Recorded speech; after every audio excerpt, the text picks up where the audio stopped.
아시아 최고로 부유한 대일본 제국보다 한국이라니 말도 안 돼. 오늘 소개해드릴 사연은 일본 우익단체 활동 중인 언론인 이야기인데요.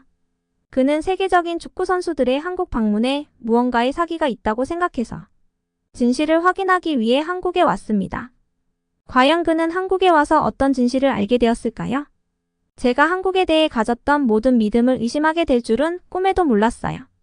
제 이름은 타나카 히로시입니다. 지난 8년 동안 언론인으로 일하면서 진실을 알고 있다고 믿었어요.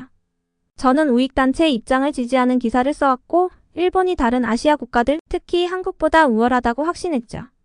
매일 아침 도쿄에 있는 제 책상에 앉아서 한국의 실상을 보여준다고 생각했던 영상들을 찾아봤어요. 쓰레기로 뒤덮인 거리, 종이박스 속에서 생활하는 사람들, 그리고 혼란스러운 모습들. 이런 영상들은 제가 믿고 싶었던 걸 뒷받침해줬어요. 한국은 일본에 비할 바가 못 된다고요. 저는 이런 영상을 동료들과 공유하면서 우리나라가 훨씬 낫다는 사실이 자랑스러웠죠. 그러다 모든 걸 바꾼 소식을 듣게 됐어요. 타나카 씨. 어느 아침 동료 야마모토가 핸드폰을 흔들며 사무실로 뛰어들어왔어요. 이거 믿기 힘들 거예요. 티에리 앙리, 디디에 드로그바, 퍼디난드, 카카, 그리고 리발도가 전부 한국에 간대요. 커피를 쏟을 뻔했어요. 뭐? 그게 말이 돼? 이들은 축구 역사에서 가장 유명한 이름들이잖아요. 잉글랜드 프리미어 리그를 지배했던 프랑스의 전설 티에리 앙리. 코트디부아르 출신의 강력한 스트라이커 디디에 드로그바. 잉글랜드의 수비 마스터 퍼디난드. 우아한 브라질 미드필더 카카. 그리고 또 다른 브라질 축구 천재 리발도. 왜 한국에 간다는 거예요? 제가 따져 물었어요. 일본이 더 좋은 시설도 있고 인프라도 더 나은데 모든 면에서 우리가 더 뛰어나잖아요. 화가 나고 혼란스러워서 얼굴이 뜨거워졌어요. 야마모토는 어깨를 으쓱했어요. 그들이 한국을 선택했대요. 우리 잡지에서 그 행사를 취재하라고 하더라고요. 저는 의자에 몸을 기댔어요. 머릿속이 복잡하게 돌아가기 시작했어요. 이게 도무지 이해가 되지 않았거든요. 제가 봐왔던 영상 속 한국은 고생하는 나라였는데 이런 세계적인 축구 스타들이 왜 일본이 아닌 한국을 택한 걸까요? 이건 뭔가 잘못된 그림이라고 생각했어요. 그날 저녁 다른 일은 손에 잡히지도 않았어요. 몇 년간 제가 보고 감탄했던 축구 선수들이 한국을 선택했다는 생각만 맴돌았죠. 생각할수록 더 신경이 쓰였어요. 그래서 평소에 보던 한국의 문제점을 보여주는 영상을 다시 찾아봤어요. 그런데 이번에는 마음 한구석에 아주 작은 의심이 스며들기 시작했어요. 다음날 편집장에게 말했어요. 제가 한국에 가볼게요. 그 나라가 진짜 어떤지 다 보여줄 거예요. 사실 저는 그 축구 스타들이 실수를 했다는 걸 증명하고 싶었어요. 그리고 한국에 대한 제 확신을 뒷받침할 또 다른 증거들을 찾고 싶었죠. 그날 밤 카메라와 수첩을 챙기면서 예전에 제가 한국을 비판하는 기사를 썼던 기억이 났어요. 한국 문화를 비웃고 그들의 성과를 무시하던 회의들 말이에요. 이번 출장에서도 그런 믿음을 더 확실히 해줄 자료들을 잔뜩 가져올 수 있을 거라고 확신했죠. 짐을 싸는 제 모습을 아내가 걱정스러운 눈빛으로 지켜보고 있었어요. 마음 좀 열고 다녀오면 어때요? 그녀가 조용히 제안했어요. 이미 뭘 보게 될지 알고 있어요. 저는 자신 있게 대답했어요. 겉으로만 그럴싸하게 보이는 나라일 거예요. 하지만 제가 모르는 사이 제 모든 선입견과 확신을 뒤흔들 큰 여정이 시작되고 있었어요. 여행을 위해 옷을 미리 준비하면서도 제 편안한 고정관념의 세계가 곧 송두리째 뒤집힐 거라는 걸 전혀 눈치채지 못했죠. 다음날 아침 인천국제공항행 비행기 표는 이미 예약해뒀어요. 그날 밤 잠자리에 들 때도 제 자신과 제 목표에 대한 확신이 가득했어요. 하지만 때로는 우리가 가장 중요한 여행에서 스스로의 모든 믿음이 틀렸다는 걸 깨닫게 되는 법이죠. 비행기가 인천공항에 착륙할 때 제 심장은 쿵쾅거렸어요. 스스로에게 계속 준비됐다고 다짐했죠. 한국에서 마주하게 될 혼란과 복잡함을 받아들일 준비 말이에요. 하지만 제가 실제로 맞닥뜨린 현실은 완전히 달랐어요. 비행기에서 내리자마자 첫 번째 놀라움이 저를 덮쳤어요. 공항 터미널이 제 앞에 펼쳐졌는데 높게 뻗은 유리 천장으로 자연광이 쏟아지고 있었어요. 바닥은 너무 깨끗해서 거울처럼 반짝였죠. 먼지는 어디 있지? 혼란스러운 모습은? 헛것을 본 건가 싶어 눈을 몇 번 깜빡였어요. 입국 심사를 통과하면서 모든 게 얼마나 매끄럽게 진행되는지 눈에 들어왔어요. 심사관들은 전문적이고 효율적이었고 아무도 밀치거나 소리 지르지 않았어요. 사람들은 차분하게 줄을 서서 순서대로 움직이고 있었죠. 집에서 보던 영상과는 완전히 달랐어요. 실례합니다. 뒤에서 누군가 말을 걸었어요. 돌아보니 한국 남자가 정중하게 서 있었어요. 그는 제 키가 172cm인데도 저보다 적어도 10cm는 더 커 보였어요. 공항 여기저기를 둘러보니 한국 남자들이 대부분 키가 크고 스타일리시한 옷을 멋지게 소화하고 있는 게 보였어요. 안내 표지판도 한눈에 알아보기 쉽게 잘 되어 있었고 한국어, 영어, 중국어, 일본어로 쓰여 있어서 길을 찾기 쉬웠어요. 움직이는 보도부터 무료 와이파이까지 모든 것이 완벽하게 작동하더라고요. 공항 밖에 나가면 이제야 진짜 한국이 드러나겠지 싶었어요. 하지만 밖도 깨끗하고 보도도 잘 정비돼 있었어요. 공기가 신선하게 느껴졌고 전에 들었던 것처럼 오염되지 않았어요. 현대적인 건물들이 하늘을 향해 솟아 있었고 유리 외벽은 햇빛에 반짝였어요. 사람들이 일상을 살아가는 모습이 보였어요. 한 젊은 엄마가 아이의 신발끈을 묶어주고 있었고 학생들은 단정한 교복을 입고 웃으며 지나가고 있었어요. 비즈니스맨들은 최신 스마트폰으로 통화하며 서류 가방을 들고 바삐 움직였죠. 그동안 들었던 노숙자들은 어디 있는 걸까요? 빙고는 또 어디에 있는 걸까요? 제 동료들이 제 표정을 알아채고 웃으며 물었어요. 생각했던 거랑 많이 다르죠? 저는 대답할 수 없었어요. 머릿속으로 본 것들을 정리하느라 정신이 없었거든요. 우리는 공항철도를 타고 서울로 향했어요. 열차는 조용하고 깨끗했으며 정확히 시간에 맞춰 움직였어요. 좌석도 편안했고 모두가 규칙을 잘 지켰어요. 소리를 낮춰 대화하고 음식을 먹지 않는 것까지요. 창밖으로는 잘 관리된 농장들과 현대식 건물들이 빠르게 지나갔어요. 제가 예상했던 낡은 판잣집 같은 곳은 보이지 않았죠. 그날 저녁엔 번화가를 걸어봤어요. 거리에는 활기가 가득했지만 혼란스럽지 않았어요. 가게들에서는 음악이 흘러나왔고 식당들에선 맛있는 냄새가 풍겼죠. 젊은이들은 환한 네온사인 아래에서 사진을 찍고 있었고 가족들은 손을 맞잡고 국제 브랜드 쇼핑백을 들고 다녔어요. 목이 말라서 편의점에 들러 물 한 병을 샀어요. 젊은 직원이 정중하게 고개를 숙이며 맑은 일본어로 저에게 인사했어요. 덕분에 환영받는 기분이 들었죠. 편의점 안은 정돈이 잘 돼 있었고 익숙한 물건들도 많았지만 처음 보는 제품들도 가득했어요. 그날 밤 호텔 침대에 누워 잠이 오지 않았어요. 낮에 본 장면들이 자꾸 떠올랐거든요. 현대적인 공항, 키 크고 옷 잘 입은 사람들, 깨끗한 거리와 효율적인 대중교통, 활기찬 도시 생활까지. 제가 들었던 이야기들과는 전혀 맞지 않았어요. 노트북을 꺼내 이 모든 걸 정리해 보기로 했어요. 제가 이렇게까지 잘못 생각할 수 있었다니 믿기지 않았죠. 제가 한국에 대해 오해한 게 또 뭐가 있을지 궁금해졌어요. 하지만 그땐 몰랐어요. 이게 한국에 대한 진실을 알아가는 여정의 시작일 뿐이라는 걸요. 아침 일찍 경기장에 도착했어요. 카메라를 들고 혹시 있을지 모를 혼란을 찍을 준비를 했죠. 축구 행사는 오전 10시에 시작하기로 되어 있었는데 이미 8시부터 수백 명의 한국 팬들이 질서 있게 줄을 서 있더라고요. 밀치거나 새치기 하는 사람도 없고 그냥 조용히 이야기 나누면서 기다리는 모습이었어요. 이거 그냥 보여주기용이겠지? 하고 혼잣말하면서 기자증을 정리했어요. 그런데 시간이 지나면서 팬들이 더 많이 몰려왔는데도 상황은 똑같았어요. 다들 예의 바르게 줄에 합류하고 오히려 먼저 와 있던 사람들에게 물을 건네주는 사람들까지 있었죠. 축구 레전드들이 딱 제 시간에 도착했어요. 가장 먼저 티에리 앙리가 내렸고 뒤이어 디디에 드로그바, 리오 퍼디난드, 카카, 리발도가 차례로 모습을 드러냈어요. 그런데 팬들의 반응이 정말 신기했어요. 제가 예상했던 것처럼 우르르 몰려들지 않고 줄을 지키면서도 환하게 웃으며 손을 흔드는 거예요. 더 가까이 다가가서 선수들과 팬들의 상호작용을 지켜봤어요. 팬들은 한 명씩 자기 차례에 맞춰 선수들과 만났고 아무도 새치기하거나 더 오래 붙잡으려고 하지 않았어요. 선수들 역시 진심으로 팬들을 반기는 것처럼 보였고 여유롭게 웃으면서 사진도 찍어줬어요. 특히 카카가 감사합니다 라는 한국어를 배워서 팬들에게 말했을 때는 모두가 환하게 웃더라고요. 저는 일본 축구에 대해 인터뷰를 따는 게 임무라서 틈이 보일 때 바로 나섰어요. 앙리 씨, 미토마랑 쿠보 같은 일본 선수들에 대해 어떻게 생각하시나요? 하고 물었죠. 앙리가 잠깐 저를 쳐다보더니 아, 네. 잘하는 선수들이죠 하고는 별다른 관심 없이 대답하고 다시 한국 팬들에게로 돌아가더라고요. 다른 선수들도 마찬가지였어요. 일본 축구에 대한 질문에는 별로 흥미가 없어 보이는데 손흥민이나 다른 한국 선수들 얘기에는 훨씬 더 열정적으로 반응했어요. 이게 생각보다 저를 많이 신경 쓰이게 하더라고요. 왜 일본 축구에 대해서는 별 관심이 없을까 싶어서 얼굴이 뜨거워지는 게 느껴졌어요. 마음을 가라앉히려고 경기장 주위를 돌면서 문제점이 없나 찾아봤어요. 분명 쓰레기가 여기저기 널려 있다거나 선수를 못 만난 팬들이 화를 내는 장면 정도는 있을 거라 생각했거든요. 그런데 제가 본 건 완전히 반대였어요.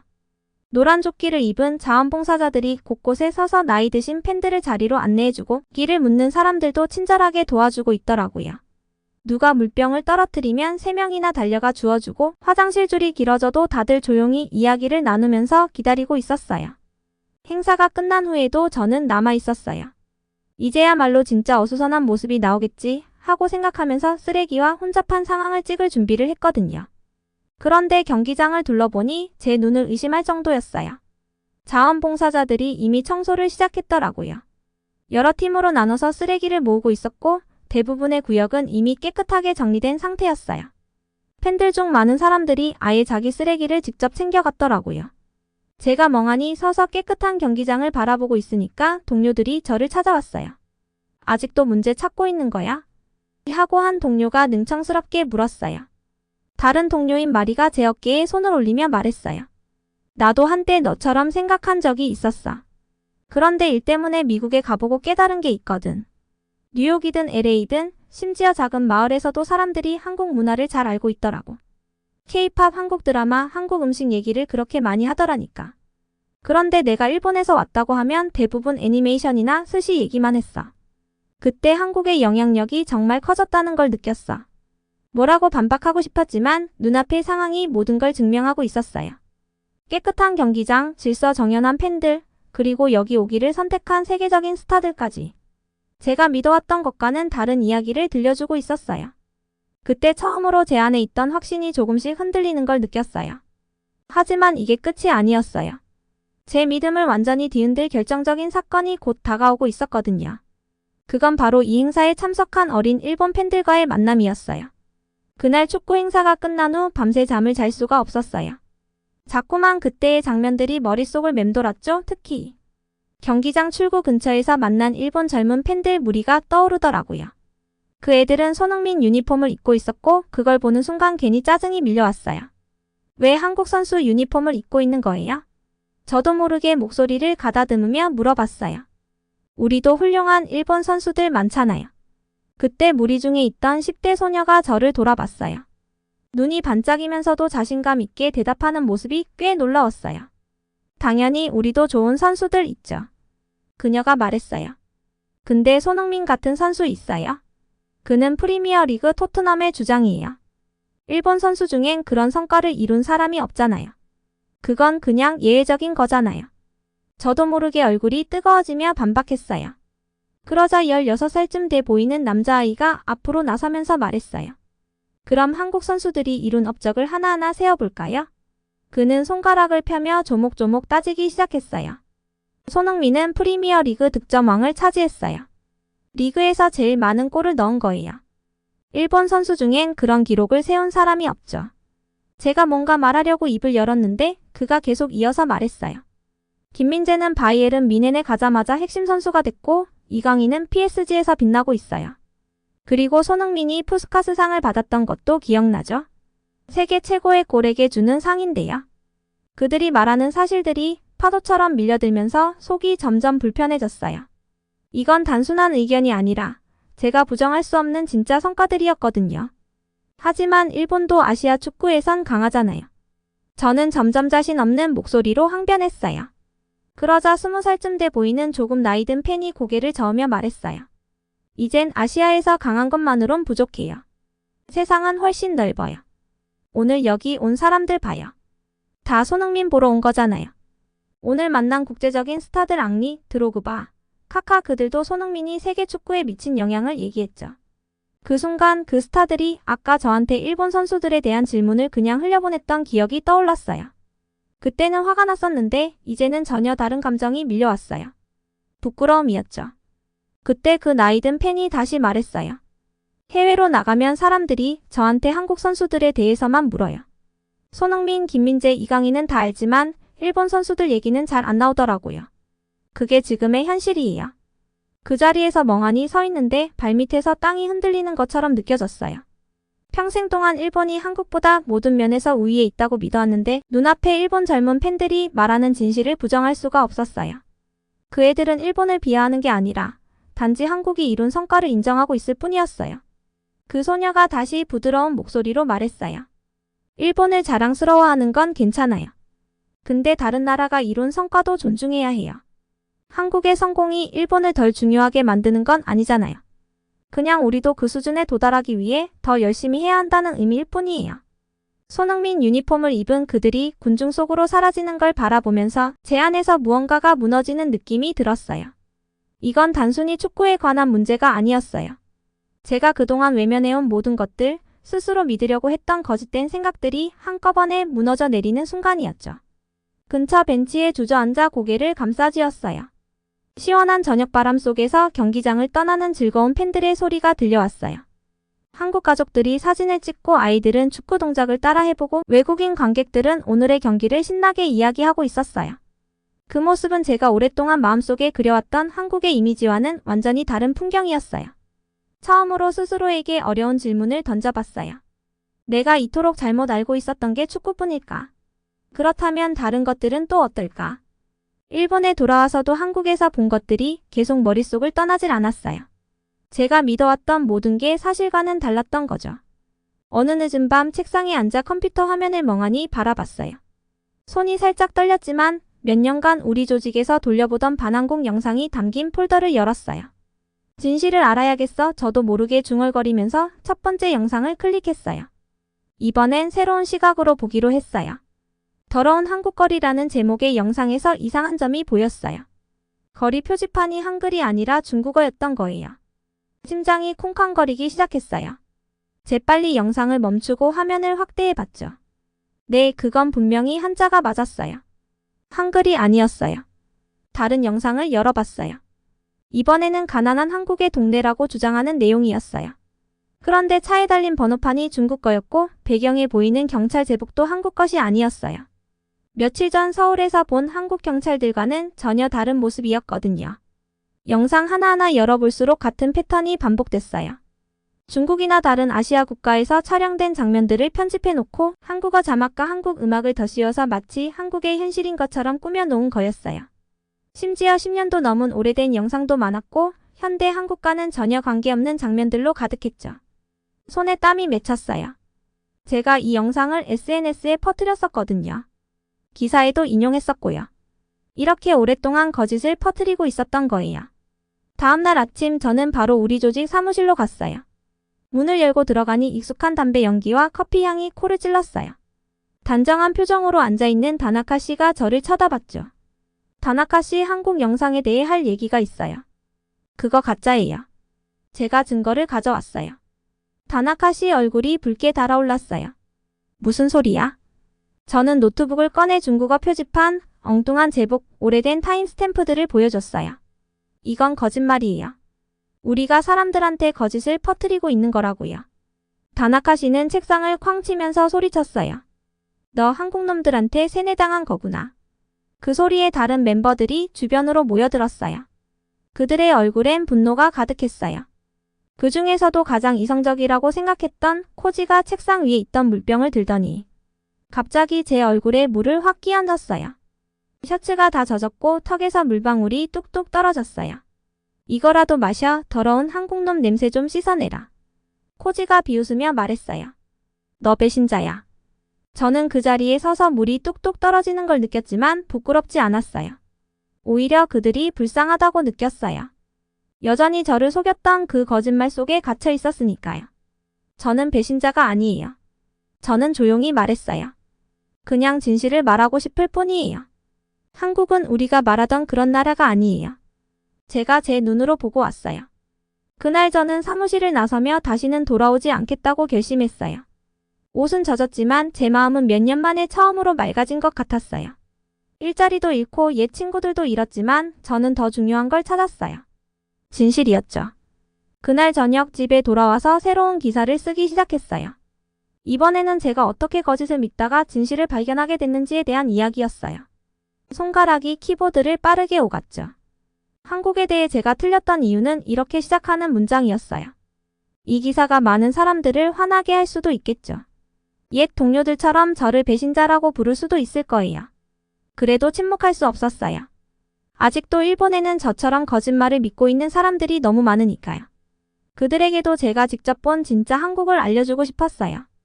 가짜 영상도 낡은 고정관념도 아닌 진짜 한국을요. 휴대폰이 끊임없이 울렸어요. 옛 조직 멤버들이 보낸 화난 메시지들이었죠. 하지만 신경 쓰지 않았어요. 진실이 그들의 인정보다 더 중요하니까요. 밤늦게까지 글을 쓰면서 몇 년 만에 가장 홀가분한 기분을 느꼈어요. 어려워도 솔직하게 사는 게 편한 거짓을 믿는 것보다 훨씬 나은 것 같았어요. 저는 도쿄 아파트에 혼자 앉아 컴퓨터 화면에 비친 제 모습을 바라보고 있어요. 지난 몇 주가 마치 꿈처럼 느껴지지만 한국에서의 기억은 아직도 생생해요. 예전 제 생각들은 이제 유치한 아이의 허풍처럼 느껴져요. 어떻게 내가 이렇게 틀릴 수가 있었지? 저도 모르게 중얼거리면서 휴대폰 속 사진들을 넘겨봐요. 반짝거리는 인천공항, 현대적인 서울의 거리들, 그리고 축구 행사에서 웃고 있는 한국 팬들의 얼굴들이 보이네요. 사진 하나하나가 예전에 제가 믿었던 이야기와는 완전히 다른 이야기를 담고 있어요. 책상 위에는 세계 각지에서 활약하는 한국 선수들에 대한 기사들이 쌓여 있어요. 더러운 한국거리라며 나온 장면들이 사실 다른 나라였어요. 가게 간판에 적힌 한자들을 보고 그곳이 한국이 아니라는 걸 바로 알아챘죠. 얼마나 많은 거짓말을 제가 퍼뜨리며 살았는지 깨닫자 속이 울렁거렸어요. 휴대폰 알림이 울리자 또 다른 한국 드라마가 국제 시상식에서 수상했다는 소식이 떴어요. 바로 옆에는 한국 가수들이 글로벌 차트에서 신기록을 세웠다는 뉴스가 있었고요. 생각해보니 요즘은 일본 콘텐츠가 세계에서 이렇게 주목받는 경우가 드물더라고요. 인정하고 싶지는 않지만 한국은 정말로 대단한 성과를 이뤘어요. 그들은 진정으로 글로벌한 국가가 된 거죠. 회사 동료들 중 몇몇은 제 변화가 이해되지 않는다고 해요. 너 예전엔 그렇게 자랑스러운 일본인이었잖아? 라고 묻기도 하죠. 하지만 저는 여전히 일본이 자랑스러워요. 다만 이제는 다른 나라의 성공을 존경한다고 해서 제 일본인으로서의 자부심이 줄어드는 건 아니란 걸 깨달았을 뿐이에요. 오히려 그들의 성취를 보며 우리나라가 더 잘해보자는 마음이 생기죠. 도쿄 스카이라인을 바라보며 생각해봐요. 경쟁이란 건 진실의 바탕을 둘 때 비로소 건강해질 수 있는 거라고요. 일본과 한국은 마치 같은 경주에 나선 두 명의 선수 같아요. 서로를 정확히 바라볼 수만 있다면 더 나은 방향으로 나아가게 될 거예요. 노트북을 꺼내 새로운 기사를 쓰기 시작해요. 이번엔 증오나 거짓이 아니라 제 경험과 깨달음을 담으려 해요. 직접 보고 느낀 것이 얼마나 중요한지, 그리고 잘못을 인정하는 것이 약함이 아니라 강해지는 첫걸음이라는 걸 쓰고 싶어요. 마지막 문장을 쓰는 순간 마음이 한결 가벼워지고 자유로워졌어요. 제가 품고 있는 애국심은 사라진 게 아니에요. 단지 이제는 다른 나라를 깎아내려야만 우리를 높이려는 마음이 아닌 거죠. 진정한 자부심은 정정당당한 경쟁에서 나오고 타인의 성취를 인정하는 데서 비롯된다는 걸 한국에서 배웠어요. 이제는 우리도 더 열심히 노력하고 더 큰 꿈을 꾸고 더 높은 곳을 향해 나아가야 한다고 생각해요. 한국이 그랬던 것처럼요.